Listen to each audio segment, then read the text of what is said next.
come down with this, I'm going to get down here to a point where it's wide enough and there's enough resistance to my pushing down that it doesn't really like to go sideways. There also is more resistance here than there is out there. What does that sound like? When you're pulling, remember at the bottom of the cylinder there's more resistance than at the top? Yeah. And it wants to taper. In this case, it wants to dome. So if I apply the same amount of pressure here as I do out here, it's going to dome. Because out on the outside edge it can move. Keep it running fast. This is really the only time I would suggest that you not have your arms against your ribs. You want them out on your thighs like this. You push down. This goes under the right fingers like that to keep the clay wet. You push down in the middle. That makes a dent. It also makes a bulge here. These fingers rest on top of the bulge, and you go sideways. Keep them level. If it starts to get dry, feels kind of sticky, turn the sponge a quarter turn. That will give you more clay, or more water to put on the clay. Try to keep it level. Now notice as I get out here toward the outside, it's trying to overlap a little. Ridge over. So I'm going to push this in and down. Get that down against the back without trapping any air underneath it. Now how do I know how thick this is? Pinto? I can look out here. That sort of tells me. Oh, yeah. This looks 3/4. Ooh, it's almost an eighth, almost an inch. And that's even thicker, and that's a tiny bit thicker. That's good. It's good to have a little extra there. So I push down in the middle, come across. Don't worry about those little pinholes. Those pinholes will just cover right up. So I'm having to bring this down a little more than I do in the middle. Again, I roll that so that it doesn't trap any air as it goes down. Run at full speed. There's lots of water.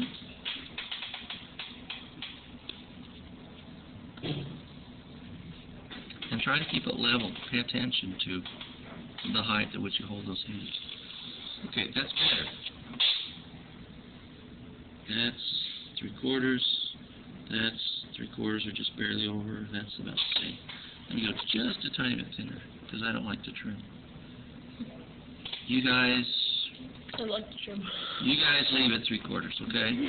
And I'll show you why in a minute. There's a reason for that. Now, if you let this clay right here, go over the top of that clay right there, that's what happens. It doesn't stick. It just peels off. So keep it pressed down with your sponge and your right hand, and then you won't have that issue.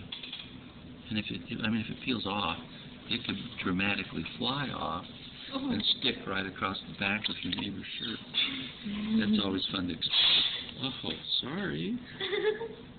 And that's 5/8. That's 5. That might be 3/4. So slightly thinner in the middle. I wouldn't have guessed that. Okay, so I think that's close enough to flat. To make it really flat, we take our right angle rib here and we slow it down to half speed and we push on here gently, right, just to the right of center, just enough to make that flat. If you continue holding your rib in place, pretty soon it starts to feel the friction. It gets drier and it starts to chatter, and it's really hard to get rid of those kind of wagon wheel spoke patterns you get. So I'll lift this up and I'll come out here and I'll just gently push down here. Okay, there we go. That's taken care of. So it's smooth, it's flat. What's next? Remember? We're going to take this sponge and we're going to push, hold it vertically, and we're going to push in. Again, we're running at half speed now. And we push in and that bumps this wall back up. And then we get it wet. And we compress the rim, just like we always do. I'm going to push just a little more.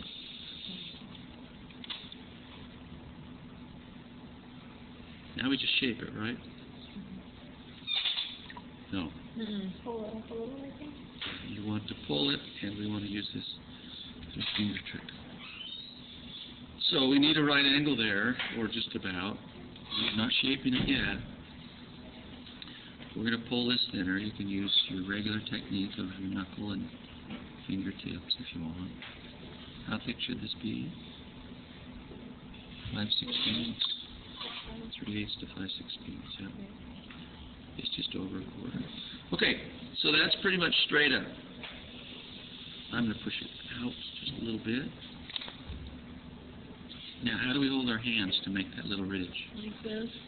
These two fingers, and one's longer than the other. I can almost guarantee it. 95% of the population it is. By the way, do you know that And I cut mine just last that tells the amount of testosterone in the body? There's fingernail clippers. Seriously, it does? Seriously, the length of the fingers? Okay, we'll go into that later. But 45 degree like this, so both points touch, and then you tip it towards your 45, and then I'm going to just tip it out slightly, just out slightly, and then I take this finger and push gently between those two. See that? See what that does? Gives you a ridge. You need a short vertical wall on your plate. Now, it also made a kind of a cup shape. See that above the ridge? We don't want the cup shape.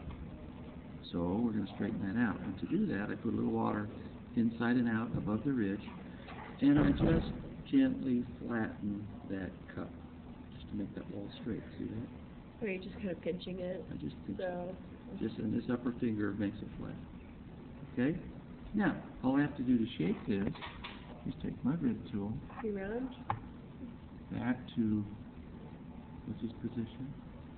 There you go. And I'm going to put it so that it's right above the ridge, and then I'm just going to tip it slowly out. So I go like this, come down here and I push on that ridge till it's flat, and then I pivot right on the ridge and tip this down and out.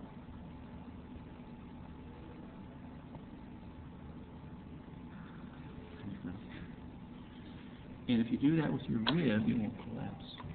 Now, I want to just finish this up a little bit. So, if it's irregular here, if it has a wobble, we don't want that on our plate, so we put a little water under there so our finger will slide.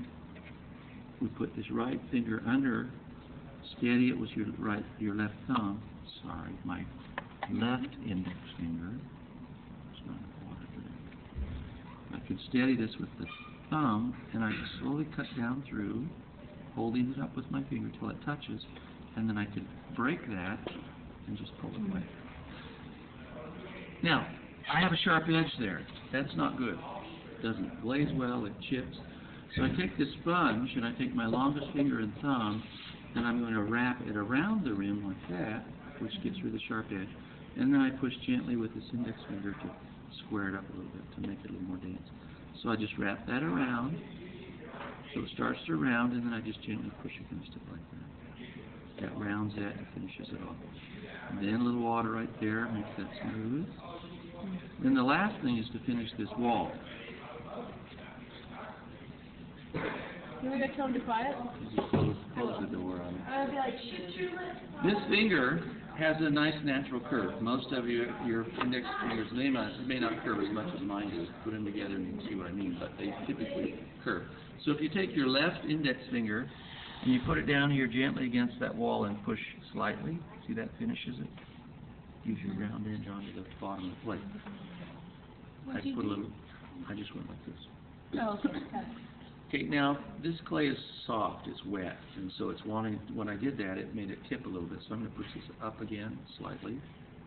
You have to be careful. If you put too much water on here, it soaks in and collapses. That's why it's important to use the rib to shape that. Okay, now to finish this, we have the flat surface to finish and we have the rim to finish.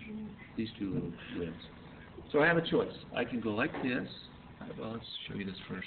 I can take my round rib tool. You have a round one right here.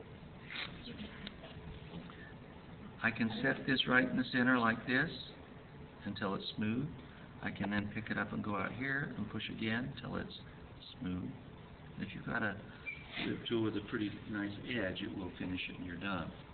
This one isn't quite nice enough. The other options are taking your sponge. This is important. I forgot to tell you it's on the bowl. do not ever wring your sponge out completely and try to pick up extra water from this surface or inside of a bowl. What happens if you do that? It gets grainy. Yeah, it takes away all the slippery fine particles and leaves the gravel. And it's real obnoxious to have that inside of a bowl. So what I want to do is have a little bit of water in here and a little bit of slip on there. I can set this right in there vertically, and then I can come across to the middle slowly. Just a little bit of slip in that sponge, and lift it up slowly in the middle, and it gives you a nice little sponge pattern. Now, the other option is to put a little more water on there, just a little more with a wetter sponge. And then you can start here and hold this steady, push down gently, come across to the middle.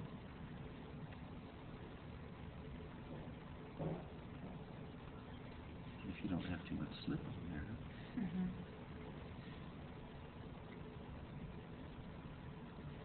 You end up in the middle and it's finished. Let's try that again.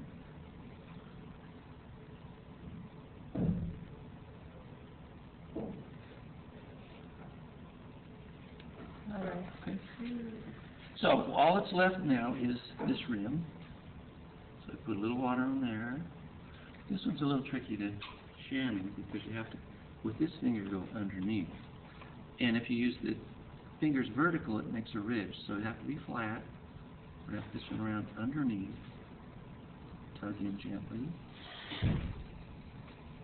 That's real important on a plate and a bowl because that rounds it off and makes it so it won't chip. The other thing is this ridge, and it's pretty smooth now, but I still should take my fingertips, one on each side, and gently touch against that corner to smooth that out. Then it will glaze nice. And I've got a couple of ridges here I don't like, so I'm going to just gently put my sponge on there. Kind of smooth that out. Take over this one. Okay, so it's finished. Is that what you said? And now I have to cut this off. Now the trick to cutting it off, I touched that. The trick to cutting this off is you have to pull really tight and really low against the bat. Because the more resistance you have, the more the wire wants, and the less firm you are. The wire curves up, comes through the middle, comes back down, and it's released to slice through the bottom of your bowl, or especially through the plate. So what I'm going to do is take the splash pan away, so I can get up close to this.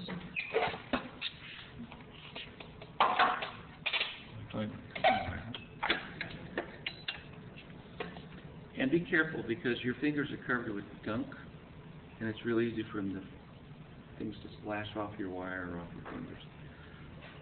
So this is too far apart, but this is too narrow, so I have a dilemma. If you go out like this all the way out to the sticks, and you put this right on the corner of the bat like that, and pull really tight, and turn on the wheel slowly, you can cut through there like that, and then seal it back on. If it's really thin and you don't pull it tight, you'll see a pattern as the wire runs through there. And if you're not pulling it tight, you might see more than a pattern. You might see a piece of wire coming through. If you don't pull it tight and you let one side come up, that's why I'm having you throw them through course of each day. Always, always, always seal this back on so that it doesn't. Plates in particular tend to warp up on the rim. As the rim shrinks, it contracts over them. So that's done. Questions? That's about 11. That'll be about a 10-inch plate.